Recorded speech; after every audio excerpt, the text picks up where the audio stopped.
the dirty, you got the good, the bad, the dirty.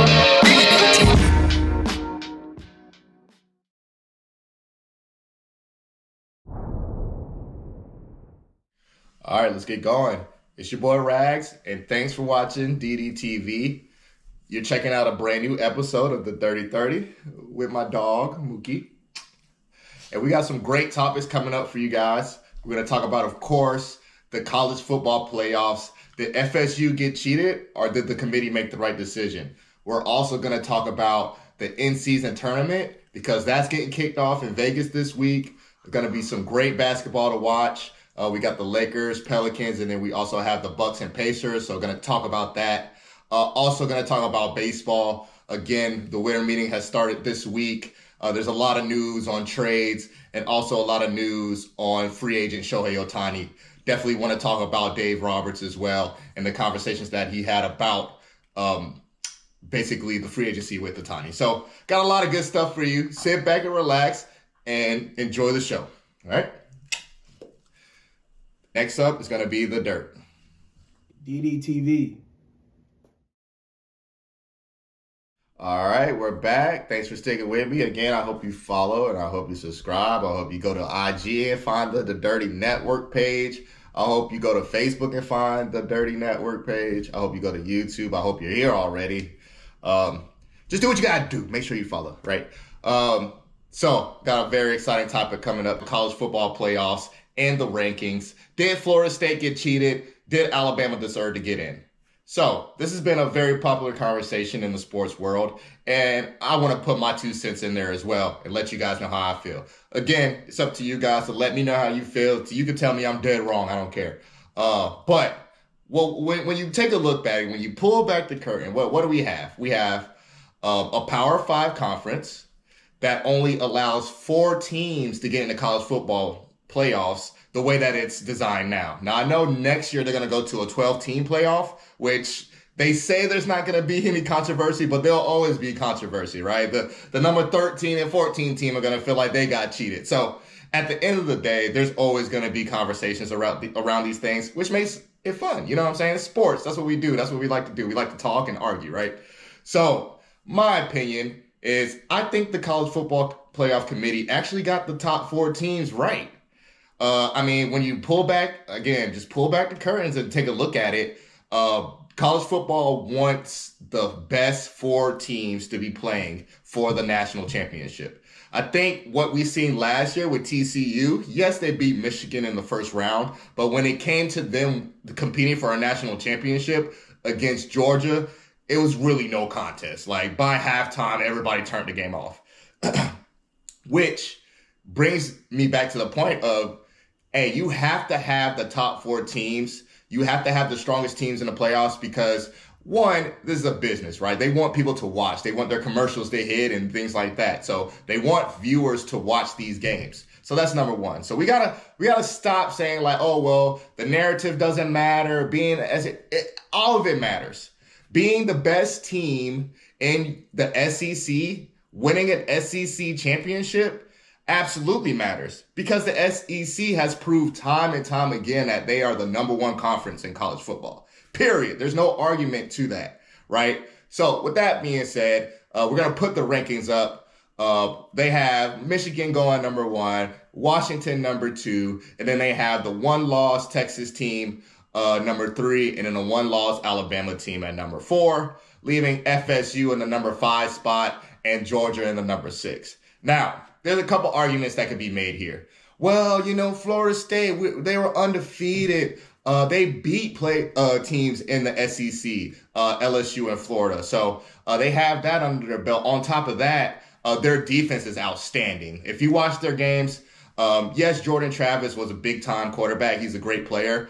But a lot of their games were won on defense. Their defense is full of grown men that are going to be playing on Sunday. So good defenses are definitely exciting to watch, but let's be real. If you can't score a touchdown, it doesn't matter how many times your team stops them if you can't, put up the numbers to win the game.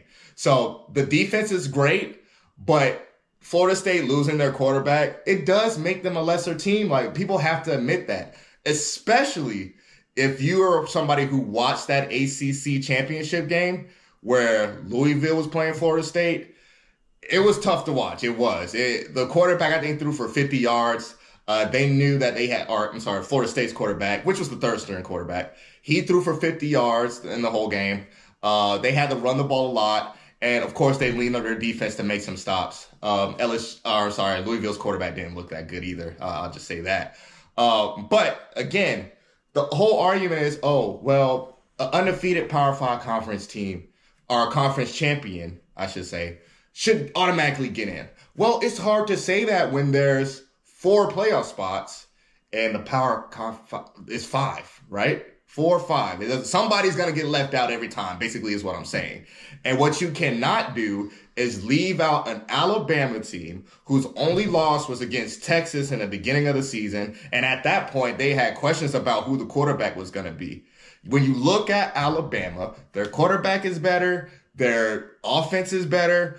Florida State might have better weapons on the outside, but that's voided because their quarterback's not the same guy. Who knows if Coleman is going to be able to get those same opportunities that he had with Travis. So it's definitely tough. I know a lot of people say it's not fair.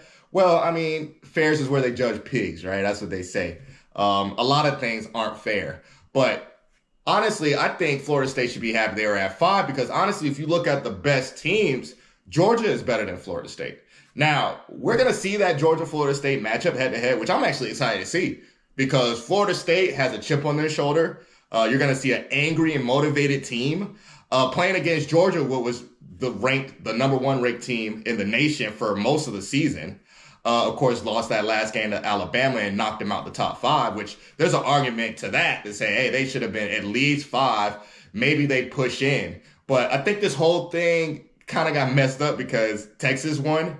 And they weren't going to put Alabama in without putting Texas in because Texas beat Alabama. So that was the tough part. I really think, if you want to be honest, the strongest teams are Georgia, Alabama, Michigan maybe, and I would say Texas. Texas looked good, but Washington was also undefeated, and they had a tough schedule. So I just didn't see them leaving Washington out, which made Georgia the odd team out, and, of course, Florida State on the outside looking in. Honestly, even with the quarterback, I mean, when you look at the numbers, yes, their strength of record is better than Alabama, but their schedule strength was 55 compared to Alabama being top 10, top 5, I think even. So that matters. When you go, look, if Florida State was going to match up with Michigan, Michigan would be favored to win that game. Now that they're playing Alabama, Alabama is favored to win that game. So that tells you all you need to know right there. They got the better team in. They got it right. All right. So college football playoffs is going to be fun. It's going to be great to watch. Let me know what you think. Did you think Florida State got the wrong end of the deal? Did you think Alabama deserved to be in, or is another team that didn't deserve to be there? Definitely let me know. We're going to take a quick little break.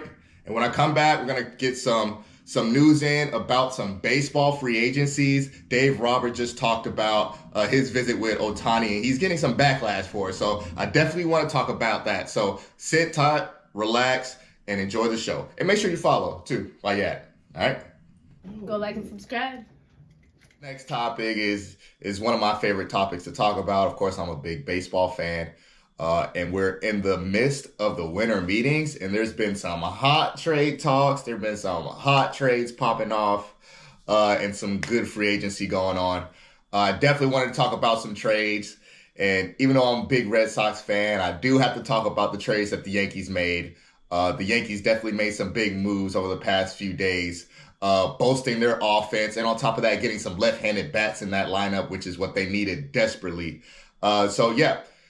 The Yankees, if you haven't heard, just traded for Juan Soto. They traded about 4 pitching prospects and their catcher to acquire Juan Soto. Basically, Juan Soto's at the end of his contract. After this year, he's going to be looking for a brand new contract. A lot of rumors say he's going to test free agency, which led to the Padres moving on from him and trying to get as much back as they can before he hit free agency and signed with another team. Because basically the way the Padres are set up right now, They have a lot of money tied into Machado and Tatis and Bogarts that signing another guy for $400 million just wasn't going to be in the cards for them. So they did what they had to do. They made the trade with the Yankees. And I'll talk about it on the Yankees perspective because, one, they were desperate for some left-handed pop.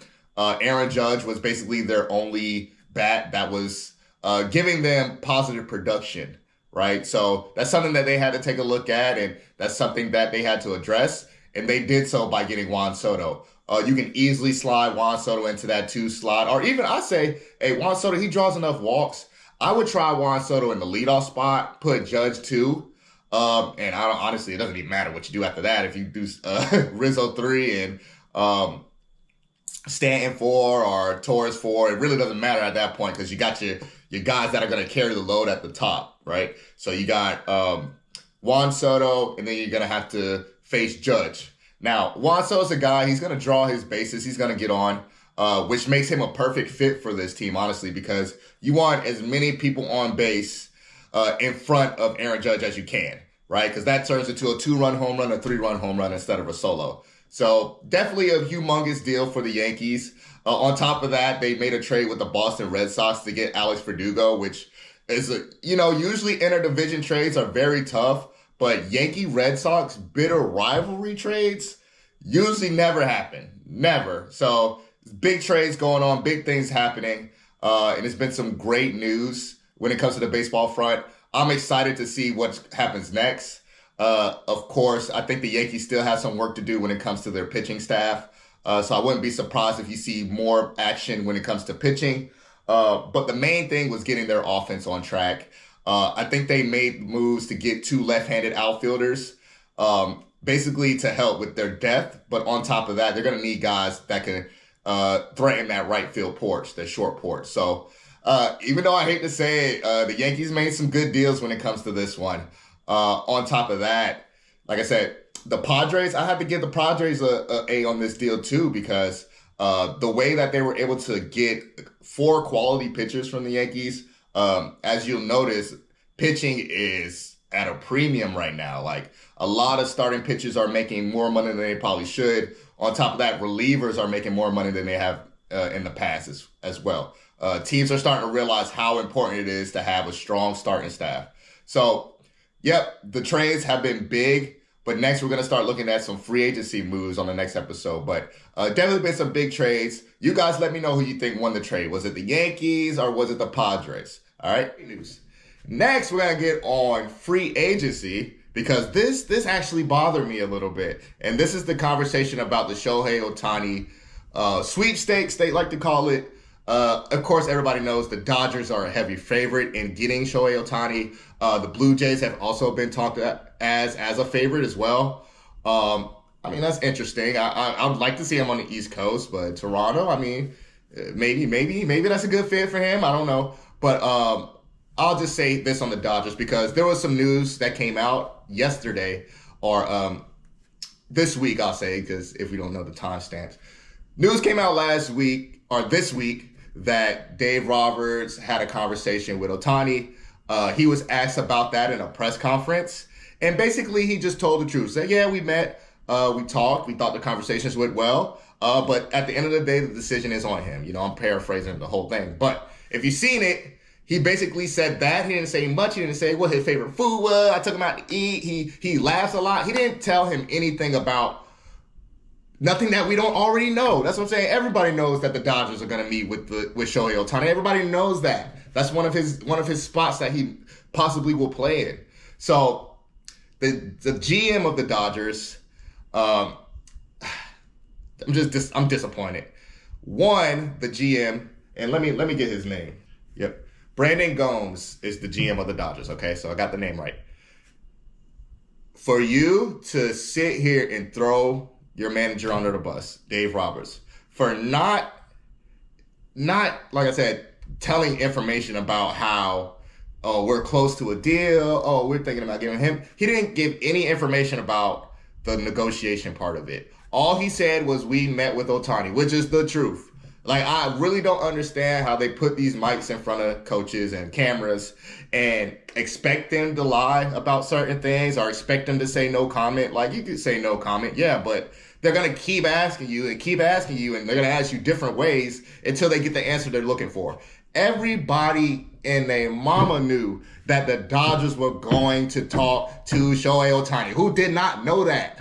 Who didn't know that? What was the reason for Dave Roberts to get on there and be like, yeah, I'll just keep it to myself? Everybody knows that the Dodgers had that conversation with them. Now, if Shohei doesn't sign with the Dodgers because of that, maybe that's a blessing in disguise, because I don't understand the whole secrecy of, oh, well, just don't tell how they, like, you are a pro athlete. You're a superstar in baseball. That fame comes with it. Questions come with it. Eyeballs come with it. You know, there's a lot of players or a lot of famous athletes that probably want the camera to go away, right? But it's not going anywhere, especially when you're a top talent, 2-time MVP. People want to know about you. People want to know what you're doing. This is supposed to be the biggest free agent signing in MLB history. And I'm not just saying that just to say it. This is literally one of the biggest free agents we've ever had.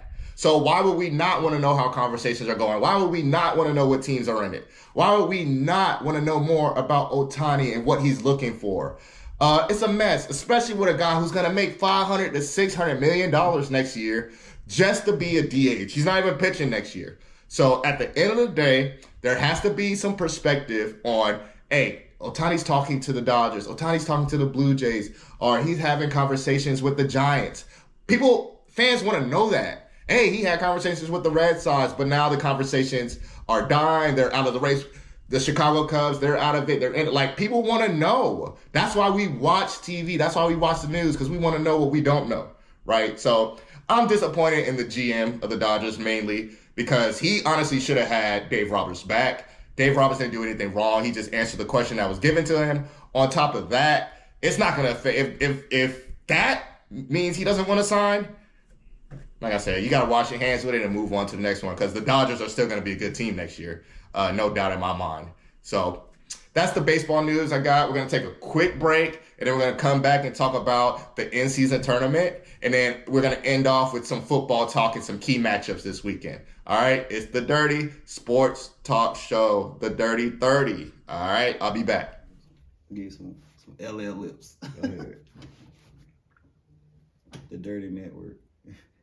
What we're going to talk about now is the in-season tournament, which is getting kicked off in Vegas. Thursday, we're going to have the semifinals, and then on Saturday, I believe it's Saturday, they're going to have the in-season tournament championship, which I'm actually excited to watch. I know they started off giving the fans a lot of eye candy with the new courts and, you know, the new commercials and things like that, but I think the main thing the fans want to see is competitive basketball, right?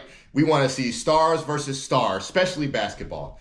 The stars make the game in the NBA. That's just how it is. Unfortunately, when we miss a superstar in a game, that guy who replaces him doesn't usually give you that same sizzle. Nothing against him, but everybody has their role, right? So a KD and Booker being out is different than a role bench guy being out. With that being said, guys have been doing great with not just promoting the game, but taking the game serious. When it comes to the NBA, my beef with the NBA has always been, you can have a national televised game, but you might not see the best players playing that game. Or you can go and take a trip to, say, I'm in Florida, so I might take a trip to Orlando or Miami, and I would love to see the Lakers play with their stars. There's been a lot of issues in the past where a team would travel over to the East Coast, or the East Coast team would travel to the West Coast, and then knowing that they only being able to match it with that team just one time, it kind of cheats the fans, because if that person misses that game, maybe that was my only opportunity to see LeBron James. Maybe that was my only opportunity to see a Kevin Durant, right? So there's a lot of situations where the fans are winning because the players are just playing the games, right? They're excited about advancing in the tournament. They're excited about going to Vegas. They're excited about winning something, right? I think that's something what LeBron James said. Hey, you give us competitors something to reach or something to go at, and that's what we do. You know, that's what we're going to do. So I think it's great for the game of basketball. It's great for the fans. The thing that I would be scared of is, yes, the in-season tournament games technically would be more important than the regular season games since they count in pool play. But I would still like to see that same mentality when it comes to the regular season games. Hey, maybe you're not going to go 120% on a Tuesday. And I think what Tatum said is like a league pass game and nobody's watching. But for the fans that took their time and spent extra money to get a ticket, because, hey, Laker tickets in Orlando aren't the same as when they're playing the Hawks, right? It's like a 3 times difference. So if I'm paying that extra money, I want to see competitors. I want to see LeBron. I want to see the stars. That's what makes the NBA so great. Their stars lead the charge, right? They have big name stars, and it's better than it's been before. So I'm definitely excited about the in-season tournament. I definitely want to see who comes out on top. I know we got the Lakers and Pelicans playing. On top of that, we have the Pacers and Bucks. Whoever wins those 2 matchups will end up in the championship game. I think it should be fun. I think all the fans would like to see a Lakers-Bucks matchup just because the star power is great. But the Indiana Pacers have some great young talent, especially Tyrese Halliburton. So it'd be great to put Halliburton on a big stage where maybe the average fan won't know a lot about him, but seeing him in that championship game and he puts up a double-double or he has 20 assists or something like that, it's going to make the game more exciting. On top of that, if he's able to match up against like a LeBron James, the old timer, the all-time great, the GOAT, whatever you want to call him, I think that makes for good TV. So I'm excited about the basketball. Let me know how you guys feel about the in-season tournament. Let me know if you guys think if it's a hit or not. All right. Thanks for checking me out. We're going to be right back with the next topic on DD30. All right. Go subscribe now, DDTV. All right, and we're back. Thanks for sticking with me. It's your boy Rags on the DD30 Sports Talk Show. And my last topic for today is going to be on football because we have some great matchups this weekend, some big-time matchups. One being the Dallas Cowboys playing the Philadelphia Eagles. Big-time divisional matchup. These guys don't like each other. These guys go back and forth. They talk a lot of trash, which is great for the fans because we know we're going to see a good, passionate game. And another big game we have is the Chiefs versus the Bills. Those are the 2 big games that I'm going to be paying attention to the most this week. I do want to give a special shout out to my Jaguars who played on Monday night. It was a very tough loss. On top of that, we had some tough injuries as well. T-Law get better soon. Christian Kirk get better soon. The positives out of that game is we got to see the rookie Parker Washington make some plays. I think he's very capable to step up. Hopefully, he had 6 targets and 6 catches, so that's a really good ratio. Hopefully he can keep that up and secure the catches because, of course, when it comes to young receivers, that's one thing you have to worry about, the drops, right? The balls are coming in a little bit hotter than they might be used to in college. So with that being said, I do want to talk about the great matches that we have in football. The first being the Cowboys and the Eagles. The way that I see this game, I do see this being a dogfight. And the question is going to be, will the MVP favorite come out of this game, right? Depending on how both quarterbacks play. Dak Prescott against the Eagles last time they played actually did all that he could do, right? He had a big time game, put up big numbers, but his team came up just short, right? And that's what happens. It's the game. That's what happens. So I'm sure the Eagles noticed, and they don't want Dak putting up those same numbers. And on the same side, I know the Cowboys are going to look to win this game, especially being a Sunday night game and especially being at home in Dallas, where the Cowboys do very well. This is a very important game for both teams because maybe the winner of this team most likely can end up in that number 1 seed, right? So we have the Phillies who are ahead of the Cowboys in the division, but not by much. If the Cowboys beat the Phillies, they would have the same record going into the next week, right? So at that point, you just think of strength of schedule, which I didn't look at the rest of the schedule yet. But from what I think I've seen, the Eagles have an easier schedule. I'm not sure. I'll have to double check. But it's a big game because you could put your destiny in your own hands, right? Like you can be in control of what you're going to do moving forward. So big time game for the Cowboys and the Eagles. I'm definitely excited to see that on Sunday Night Football. That's going to be a good one. The other game that I have my eye on is the Chiefs and the Bills. Both teams are not doing as hot as they would like. The Bills sitting at 6-6, and the Chiefs sitting at 8-4, which 8-4 is not a bad record, but the Bills being 6-6 is definitely a surprise this year. They gave away some games that they should have won. There's no way around that. We've all seen it. Josh Allen, he puts up amazing numbers. I would love Josh Allen as my quarterback because he's passionate. He wants to win. He wants to do everything he can to help his team win. But sometimes that can be the curse as well. Because sometimes, Josh, you're going to have to rely on some of your teammates to make that big play for you instead of you having to make the big play all the time, right? For instance, sometimes instead of throwing it between that 3-man window, you could go ahead and hit that check down and let's see if your running back can break a tackle and get the first down. Or not, you live another day and you kick the punt, right? Super excited to see how the defenses hold up. When it comes to the Chiefs, Patrick Mahomes and his receivers, they've done better lately, but there's still some chemistry that needs to be worked on there. Of course, we've seen Rashid Rice get a lot of play lately. On top of that, Travis Kelce is always going to get his, so you never have to worry about that. But there's always that X factor on the team that's going to have to step up. Is it going to be Sky Moore? Is it going to be Tony? Is it going to be another running back? Is it going to be Pacheco? Does Pacheco get 15 to 20 touches? I think that's the way of success in this game. Patrick Mahomes getting the ball to his playmakers, letting them break a tackle, and then seeing what they can do after that, right? Big time game. Let's see if the receivers can respond. On top of that, I think the Chiefs really need this game if they're going to want to get that number 1 seed. I don't think we've ever seen Patrick Mahomes and the Chiefs go on the road in the playoffs. So not saying that they can't do it, but it would be new. It would be new territory for them. They would have to go to hostile environments if they're that 3 seed to beat a number 1 or 2 seed, right? So if we're talking about Super Bowl, this is a huge game for the Chiefs. If you're talking about making this the playoffs, this is a huge game for the Bills too. So that's what I like to see out of a competitive game. So both teams need the win. What more can you ask for, right? It makes for good TV. It makes for good sports. So I'm excited about the football games. You guys can let me know what football games you're looking forward to the most this weekend. On top of that, you could hit me up with some topics that you would like to hear about next week.